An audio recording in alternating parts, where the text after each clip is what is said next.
Hello and welcome to the Locker Into Boardroom podcast. My name is Ryan Blake. I'm the founder and director of Ryan Blake Performance Coaching and your host. This podcast is for senior leaders operating inside elite sport, executives, directors, managers, coaches, ultimately decision makers carrying sustained responsibility, scrutiny and pressure. The purpose of this conversation is simple: to explore how leadership actually functions under pressure, not how it's described in theory.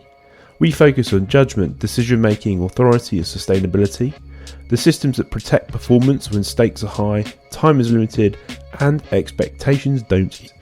This isn't a motivational show. It's not about mindset hacks or inspirational stories.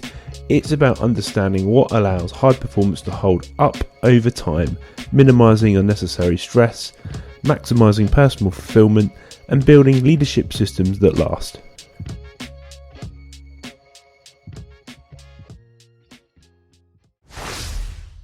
Welcome back to Locker Into Boardroom podcast.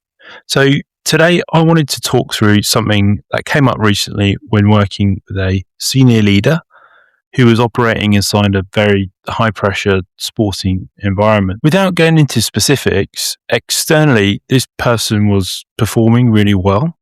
Results were good, standards were high, and people around them still saw them as a highly capable and reliable professional. But internally, things were starting to feel noticeably harder for this person to sustain. They described becoming more reactive, lower patience levels, struggling to mentally switch off, reduced clarity under pressure, feeling constantly on, and ultimately they were gradually losing the sense of control that they normally had. The important part is that none of this looked dramatic externally from the outside. There was no major breakdown, which is exactly why these situations are often missed early. A lot of high performers assume the issues are something like motivation, discipline, resilience, sometimes needing to push even harder than they are. But usually it isn't. In this situation, the real issue was that the underlying performance system was no longer tolerating the sustained cognitive and emotional load effectively. Their environment was demanding constant decision making, emotional responsibility, pressure from multiple directions, and they had very little genuine recovery and high vigilance over long periods of time. So eventually the system underneath started narrowing, and that often appears through things like reduced adaptability, more reactive thinking, emotional fatigue, poorer recovery quality, and lower decision clarity. So one of the biggest things we worked on initially was not increasing intensity any further. It was trying to stabilize the system. So that included doing things like reducing unnecessary decision load, creating clear operational structures, improving genuine recovery opportunities, separating urgency from importance, which was a really big one, rebuilding consistency in routines, personal and professional, and creating more cognitive space between high pressure periods. So what happened? Well, very quickly, the person reported things like improved clarity, better emotional regulation, more patience, communication improved, and they felt significantly more in control again under pressure.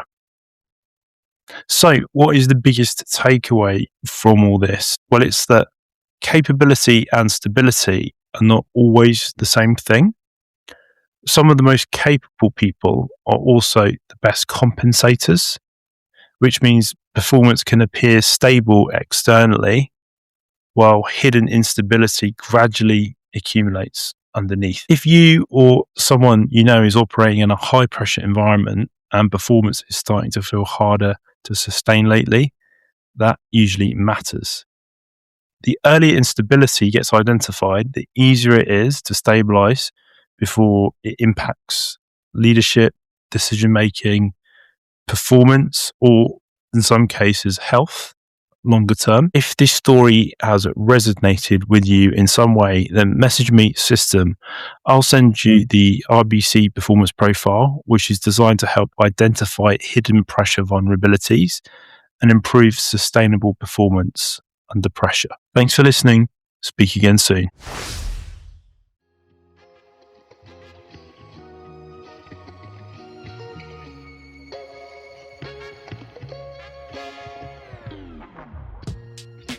Thanks for listening to the episode. If you found the conversation useful, consider sharing it with someone operating in a similar role.